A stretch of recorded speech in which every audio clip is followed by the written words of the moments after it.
Get out. We don't serve your kind here. A sales assistant's voice cuts through the boutique like a knife. Everyone turns to stare as she points a manicured finger at me. My face burns with shame as whispers ripple through the store. Tears blur my vision as I clutch my worn purse, knuckles white with humiliation. The designer dress I'd been admiring moments ago now seems to mock me with its $5,000 price tag. "This is elegance," she sneers, looking me up and down like I'm something stuck to her shoe, not some discount mall. "Now leave before I call security." I back away, bumping into a mannequin wearing more than my monthly rent. The crash echoes through the sudden silence. Someone snickers, and then I see him, tall, impossibly handsome, watching from across the store with those piercing blue eyes. Our gazes lock for just a moment before I turn and flee, the boutique's glass doors closing behind me with a final, damning chime. Little did that sales assistant know in just 6 months, I would return to that exact same store, but this time wearing a ring worth more than their entire inventory, on the arm of the richest man in the city, the very man who had witnessed my humiliation. Before we continue, if you enjoy stories of sweet revenge and unexpected romance, make sure to click that subscribe button. This is the best way for you to support our work. Thank you very much, and let's continue. My name is Emma Watson. No, not the actress. Just a regular 28-year-old woman working as an elementary school teacher in Boston. My life was simple but fulfilling. I loved my students, had a small circle of friends, and lived in a modest apartment that I decorated with flea market finds and DIY projects.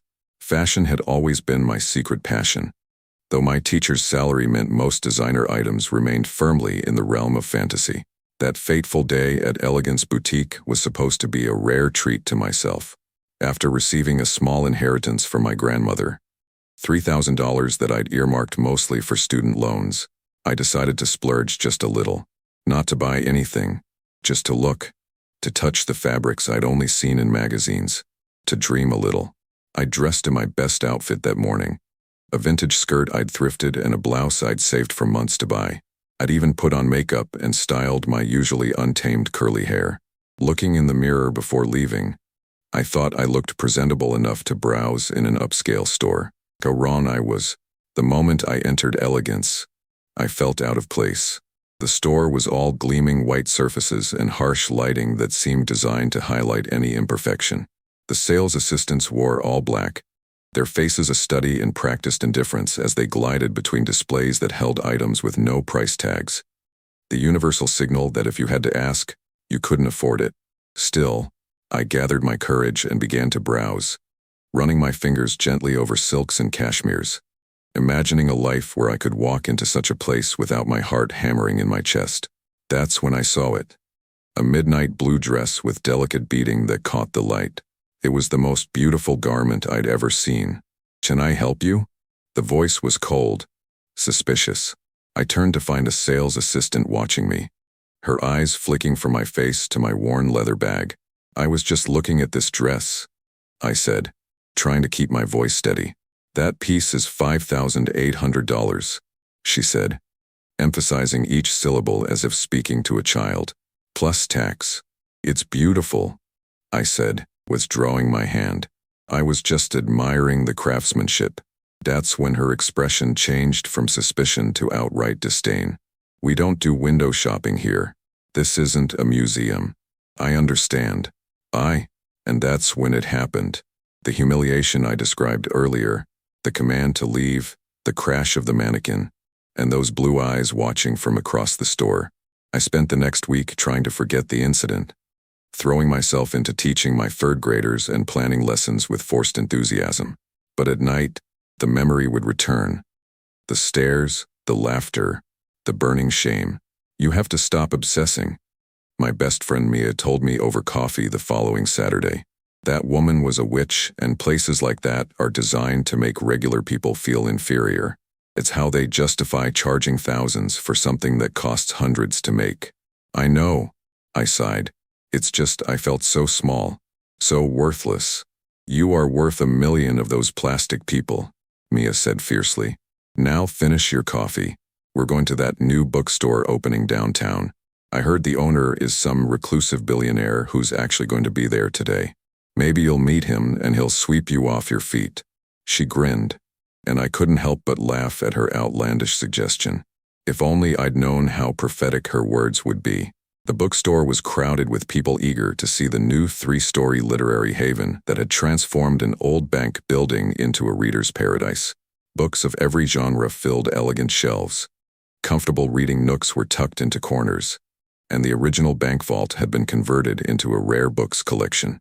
"This place is amazing," I breezed, already forgetting my troubles as I ran my fingers along the spines of new releases. "The owner's supposedly some genius who made his fortune in tech, and then diversified into real estate and publishing," Mia whispered. "Lucas Edwards. Totally private. Hardly any photos of him online." I wasn't really listening, having already pulled a book from the shelf and begun to read the first page. I was so absorbed that I didn't notice when someone stopped beside me until a deep voice spoke. "Margaret Atwood. Excellent choice." I looked up and froze. Standing before me was a tall man with dark hair and the most intensely blue eyes I'd ever seen. The same eyes that had witnessed my humiliation at Elegance. My face flushed with recognition and embarrassment. "Yale?" I whispered before I could stop myself. He tilted his head slightly, studying me with those unnerving eyes. "Have we met?" I swallowed hard. Sort of. "You were at Elegance Boutique last week when—" I stopped, unable to finish the sentence. Understanding dawned on his face. "The blue dress," he said softly. "The sales assistant was inexcusably rude to you." I nodded, wishing the floor would open up and swallow me whole. Of all the bookstores in all of Boston, why did he have to be in this one? "I fired her," he said simply. "You what?" "I fired her," he repeated. "I own Elegance, among other things." He gestured vaguely at our surroundings, and with a jolt, I realized exactly who I was talking to. "You're Lucas Edwards," I said, my voice barely audible. A ghost of a smile touched his lips. "And you are—" "Emma Watson," I replied automatically, then winced. "And yes, I've heard all the Harry Potter jokes." His smile widened, transforming his serious face into something almost boyish. "Not for me, you haven't. I was always more of a Lord of the Rings fan." Despite my embarrassment, I found myself smiling back. There was something about him. A quiet intensity, an unexpected warmth beneath the polished exterior. "Would you like to get a coffee, Emma Watson?" he asked suddenly. "The cafe on the second floor makes an excellent latte." I should have said no. This man was so far out of my league that we weren't even playing the same sport. He owned the store we were standing in. For heaven's sake. He wore a watch that probably cost more than my annual salary. And yet, yes, I heard myself say, "I'd like that." One coffee turned into two, which turned into dinner that evening at a small Italian restaurant where Lucas knew the owner. He was nothing like I'd expected a billionaire to be. He spoke passionately about books, asked thoughtful questions about my teaching, and really listened to my answers. "Why teaching?" he asked as we shared a tiramisu. "I had a teacher in 4th grade who changed my life," I explained. "Mrs. Hernandez. She was the first person who made me feel seen, really seen. I want to be that person for other kids." She nodded, something unreadable passing through his eyes. "My grandmother was a teacher," he said after a moment, "in a small town in Maine. She raised me after my parents died." "I'm sorry," I said softly. He shrugged slightly. "It was a long time ago. I was 7. She was remarkable. Taught me everything important. How to think, how to question, how to see beauty in small things." His voice held a warmth I hadn't heard before. "She sounds wonderful." She was. He looked at me then. Really looked, as if seeing something beyond my surface. "You remind me of her a little." "That same." He paused, searching for the word. "Authenticity." I didn't know how to respond to that, so I changed the subject. "Tell me about your bookstore. It's amazing." His eyes lit up as he described his vision for creating not just a store but a community space. A place where people could discover new worlds between pages. I found myself captivated not just by what he was saying, but by the passion with which he said it. When he drove me home that night in his understated but clearly expensive car, I expected a polite goodbye and nothing more. Men like Lucas Edwards didn't date elementary school teachers who lived in apartments with temperamental plumbing and mismatched furniture. But standing at my door, he surprised me by asking, "Can I see you again?" That first date led to a second, then a third. Lucas was always busy. Running his various businesses required constant attention, but he made time for me in ways that felt meaningful. He'd show up at my apartment with takeout and a bottle of wine after a long day. He listened to my stories about my students with genuine interest. He never made me feel less than him despite the vast differences in our circumstances. "Why me?" I asked him one night about 2 months into our relationship. We were on his balcony overlooking the Boston skyline, the city lights twinkling below us like earthbound stars. "What do you mean?" he asked, though I think he knew. "You could be with anyone. Models, actresses, women from your world. Why are you with a schoolteacher who can't even afford to shop in your stores?" He was quiet for a long moment, his expression serious. "Do you know what I saw that day at Elegance?" he finally asked. I winced, the memory still painful. "A woman being humiliated?" "No," he said, taking my hand. "I saw a woman with dignity. You were being treated abominably, and yet there was a grace about you. No screaming, no scene-making. Just a quiet dignity that was far more elegant than anything in that store." He stroked my palm with his thumb. "Do you know how rare that is? In my world, people throw tantrums when their champagne isn't the right temperature." I laughed softly, but he continued, his voice earnest. "Emma, I've spent my life surrounded by people who want something from me. My money, my connections, my name on their guest list. You're the first person in a very long time who sees me, not what I can give you." He leaned closer. "That's worth more than any amount in my bank account." 3 months into our relationship, Lucas asked me to accompany him to a charity gala. It would be our first public appearance together, and I was terrified. "I don't have anything to wear," I told him, panic rising in my throat. "I can't afford." "Let me buy you a dress," he offered immediately. I shook my head firmly. "Ila, I can't accept something like that." He looked puzzled. "Why not?" How could I explain that accepting expensive gifts from him would make me feel like a kept woman? That I needed to maintain some financial independence to feel equal in our relationship, unbalanced as it already was? "Because it matters to me that I pay my own way," I said finally. "As much as I can." Understanding dawned in his eyes, and he nodded slowly. "I respect that, but will you accept a compromise?" The compromise was that he would help me find a dress within my budget, which still stretched my finances but wouldn't bankrupt me. The day before the gala, we went shopping together, visiting small boutiques rather than the high-end stores Lucas usually frequented. In the third store, I found it. A simple but elegant emerald green silk dress that fit as if it had been made for me.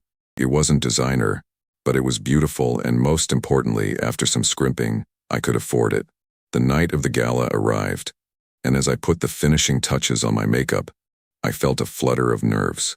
Tonight I would be entering Lucas's world, meeting his colleagues and business associates. Would they see me as an interloper? A gold digger who had somehow ensnared one of Boston's most eligible bachelors? Lucas's reaction when he saw me helped calm my fears. The way his eyes widened, the soft catch in his breath. No one had ever looked at me like that before. "You are breathtaking," he said simply, taking my hand. The gala was being held at the Ritz-Carlton, and as we pulled up in Lucas's car, I tried to quell the anxiety threatening to overwhelm me. The venue was ablaze with lights. Photographers crowded the entrance, and elegantly dressed people streamed through the doors. "Ready?" Lucas asked, squeezing my hand. "No," I admitted with a nervous laugh. "But let's do it anyway." As we walked in, his hand warm and steady against my lower back, I felt the curious stares, heard the whispers. Lucas Edwards, Boston's most private billionaire, had brought a date to a public event, something he apparently never did. "Ignore them," he murmured in my ear. "Just be yourself. That's all I want. The evening progressed better than I'd feared. Lucas stayed close, introducing me to people whose names I recognized from newspapers and magazines. Most were polite, if somewhat reserved. A few were genuinely warm, particularly an older couple who turned out to be Lucas's mentors from his early business days. It was during a rare moment alone, when Lucas had stepped away to speak with a business associate, that I encountered her, the sales assistant from Elegance who had humiliated me months ago.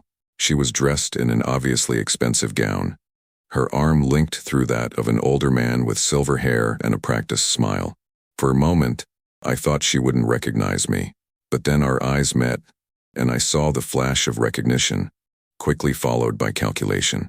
Well, she said, her voice carrying the same condescension I remembered.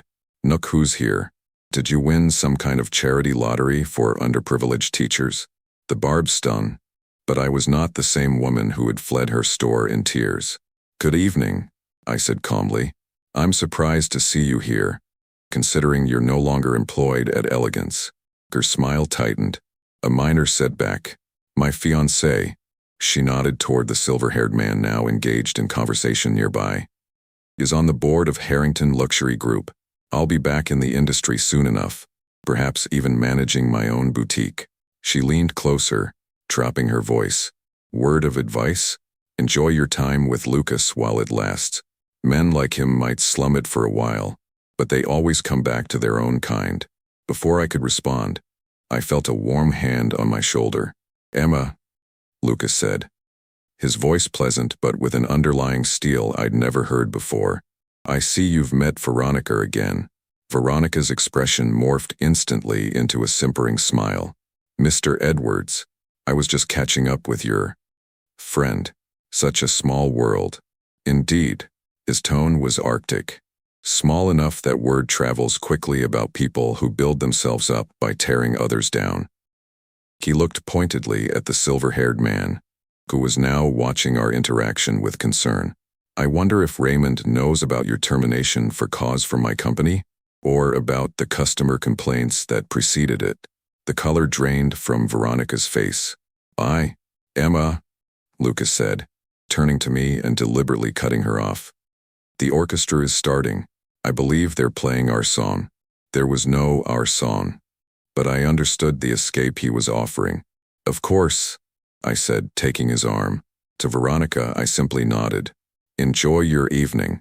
As we walked away, I felt lighter somehow, as if the last vestiges of humiliation from that day had finally been shed. You didn't have to do that, I told him once we were out of earshot. I know, he said, his expression softening as he looked at me. But no one speaks to the woman I love that way. I stopped walking, my heart suddenly hammering in my chest.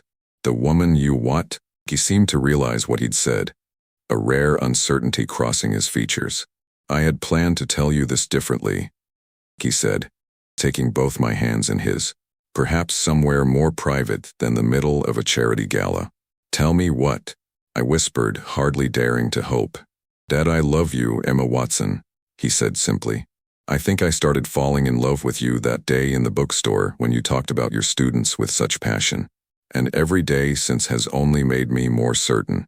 Joy bloomed in my chest, so intense it was almost painful. I love you too, I managed to say, my voice thick with emotion. His smile then was like sunrise, brilliant and full of promise.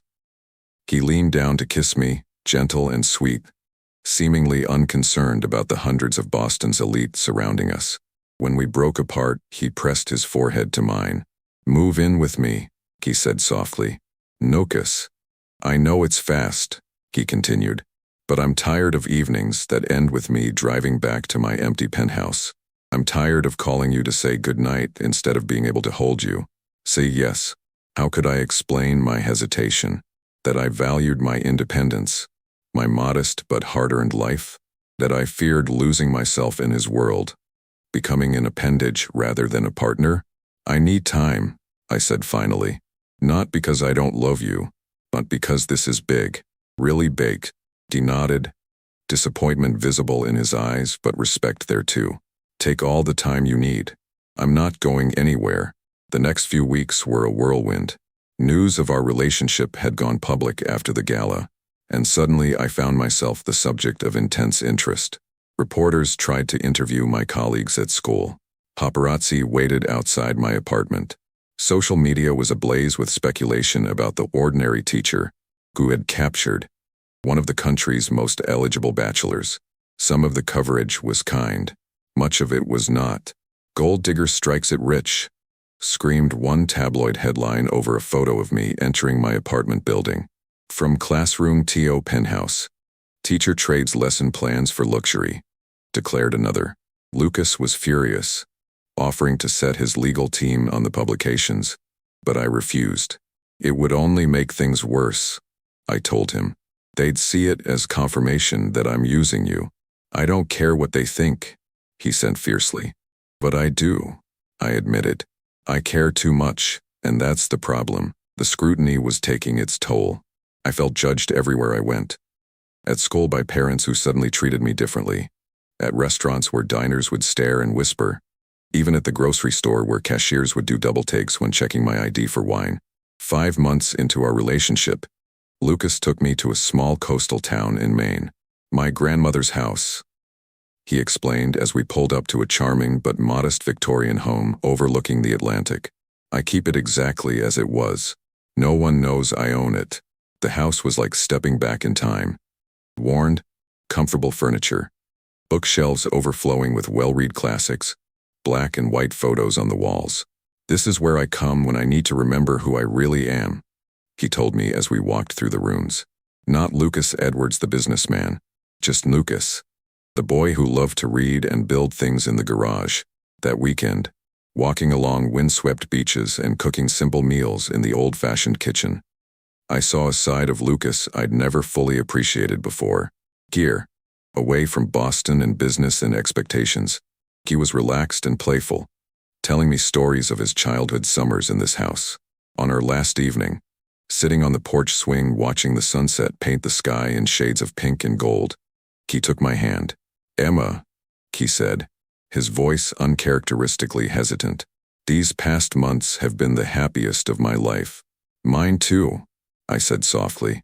"I've been thinking a lot about what you said, about needing your independence, about not wanting to lose yourself in my world." He paused. "I understand that now, being here, remembering how hard I've worked to stay connected to who I really am despite all the external changes in my life." I squeezed his hand, grateful for his understanding. "But the thing is," he continued, "I don't want separate worlds anymore, yours and mine. I want our world, together." He reached into his pocket and pulled out a small velvet box. My breath caught as he opened it, revealing a ring unlike any I'd ever seen. An antique-looking band with a modest but brilliant diamond surrounded by tiny sapphires. "It was my grandmother's," he explained, his voice thick with emotion. "The only thing of value she owned. She left it to me with a note that said, 'For the woman who sees your heart, not your wallet.'" Tears filled my eyes as he slid from the swing to one knee before me. "Emma Watson, will you marry me?" Not the billionaire asking the teacher, just Lucas asking Emma. Two people who found each other in a bookstore and discovered they read the same language. In that moment, all my doubts and fears seemed small against the certainty I felt. "Yes," I whispered, then louder, "Yes." He slipped the ring onto my finger. A perfect fit, as if it had been waiting for me all along, and then he was kissing me and I was laughing and crying at the same time, and the sun slipped below the horizon as if granting its blessing to the promise we had just made. 1 month later, I found myself standing outside Elegance Boutique once again.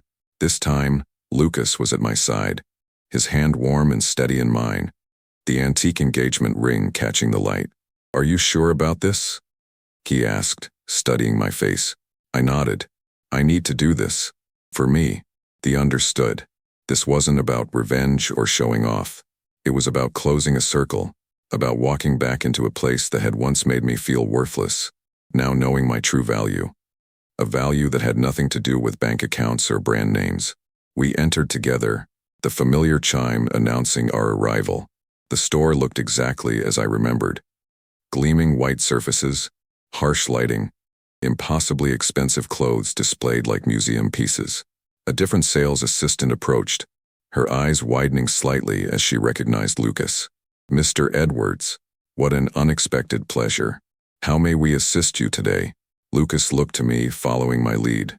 I smiled, calm and confident in a way I never could have been 6 months ago. "I'm looking for a dress," I said simply. "Something in midnight blue." As the assistant rushed to accommodate us, pulling out their finest selections and calling for champagne, I caught a glimpse of our reflection in one of the many mirrors. Lucas and me, side by side. Not a billionaire and a teacher. Not a power couple from different worlds. Just two people who had found in each other something authentic, in a world too often obsessed with appearances. In that moment, I knew that while the ring on my finger might open doors that were once closed to me, the true gift Lucas had given me was far more valuable. The confidence to know my worth, regardless of who opened those doors or how they perceived me. As I tried on a stunning blue gown that made Lucas's eyes darken with appreciation, I felt no triumph over the store that had once rejected me. No petty satisfaction in now being able to afford anything within its walls. Instead, I felt something far more powerful: freedom. Freedom from caring what others thought. Freedom from measuring my value in dollars. Freedom to love and be loved for exactly who I was. "Perfect," Lucas whispered as I emerged from the dressing room. And it was not just the dress, but the journey that had brought me back to this place, stronger and wiser than before. A journey that had begun with humiliation but was ending with something far more beautiful. The beginning of a life built on mutual respect, shared values, and a love that saw beyond surface to substance. Sometimes, life's greatest gifts come disguised as moments of pain. Sometimes, being shown the door is the first step toward finding your way home. And sometimes, a chance encounter in a bookstore can change everything.